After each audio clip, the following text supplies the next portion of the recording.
पर उपस्थित जिलाधिकारी बांदा और मेरे सभी अधिकारीगण और प्यारे बच्चों, सुभाष चंद्र बोस जी के आज आदर्शों पर चलना, उनके सिद्धांतों पर चलना और उन्होंने जो कहा उसके लिए उसको आपको अनुपालन अपने जीवन में करना बहुत आवश्यक है। उन्होंने स्वतंत्रता के लिए संघर्ष किया, स्वतंत्रता हमको दिलाई और स्वतंत्रता हमको मिल गई, लेकिन अब आवश्यक है हमारी स्वतंत्रता ही नहीं, हम दूसरे की स्वतंत्रता का भी ख्याल रखें। जितना मैं अपने विचार देने के लिए स्वतंत्र हूं, उतना ही मुझे दूसरों के विचार सुनने भी चाहिए। यही सच्ची स्वतंत्रता है। जब हम दूसरे के विचारों को नहीं सुनेंगे, अपने विचार सुने थोपेंगे उस पर, तो वो स्वतंत्रता नहीं है। तो दूसरों के विचारों को सुने और फिर दूसरे को स्वतंत्रता दें, अपने अधिकारों, अपने कर्तव्यों का पालन करें। हमारा कर्तव्य हम क्या करते हैं, अधिकार तो सब जानते हैं, लेकिन कर्तव्य हम कई बार भूल जाते हैं। आप बच्चे हो, आप हमारे देश का भविष्य हैं, तो आप पर हमारा देश का बहुत बड़ा दायित्व है।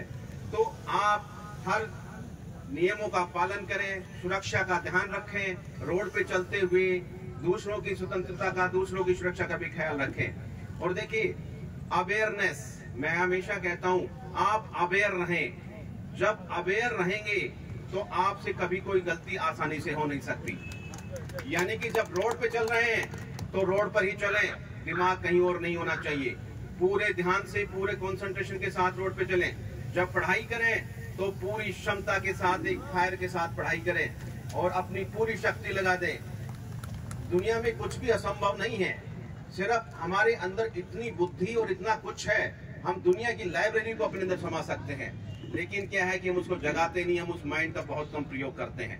तो बच्चों से मेरा यह आग्रह है कि पूरी शक्ति के साथ पढ़ें, जो भी लक्ष्य है उस लक्ष्य की तरफ जाएं और अपने अधिकारों, कर्तव्यों, इन सबके प्रति सजग रहें, सुरक्षा करें और अपने घर की, समाज की, पशुओं की, हमारे अंदर एक संवेदनशीलता होनी चाहिए। पशुओं के प्रति, बुजुर्गों के प्रति, दिव्यांगों के प्रति, पेड़ पौधों के प्रति। हमने देखा, कई बार देखते हैं, आदमी चलते चलते पत्ते ही तोड़ने लगते हैं, चलते चलते ही रोड पे गंदा करते हैं, चलते चलते खाया कुछ, रोड पे फेंक दिया।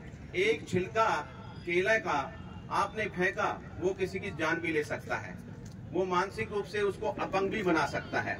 तो इस तरह का चीजें कभी ना करें, और कोई ऐसा है तो रोड से उसको साइड में उठा के रखें और हेलमेट का प्रयोग अपने बड़ों को भी समझाएं। आपसे देश को बड़ी उम्मीद है, आपके माध्यम से देश में बड़ा परिवर्तन लाया जा सकता है और एक समृद्ध भारत, हम माननीय मुख्यमंत्री जी श्री योगी आदित्यनाथ जी और माननीय प्रधानमंत्री जी का जो सपना है उसको हम पूरा कर सकते हैं, एक समृद्ध भारत, समृद्ध राज्य बनाकर। और वो तभी हो सकता है जब आप अपने दायित्वों का निर्वहन करें, अपने कर्तव्यों का निर्वहन करें, अच्छे से पढ़ें, जो भी कार्य करें अपनी पूरी शक्ति के साथ और अपनी ऊर्जा को जगाएं। हमारा जो सबकॉन्शियस और अनकॉन्शियस माइंड की जो ऊर्जा है उनको हम जगाएं, तभी हम बहुत कुछ कर सकते हैं। हम भी कहीं आइंस्टीन, थॉमस एडिसन, अल्वा से कम नहीं है, सब कुछ हमारे पास है, लेकिन हम सोए हुए हैं।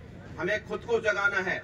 आज सुभाष चंद्र जी को सच्ची जो हमारी, अगर हम उनको मानते हैं तो हम संकल्प करें कि हम खुद को जगाएंगे और दूसरों को जगाएंगे और देश के और अपने लिए और भारत और समाज के लिए हम बहुत कार्य करेंगे। धन्यवाद, थैंक यू। बहुत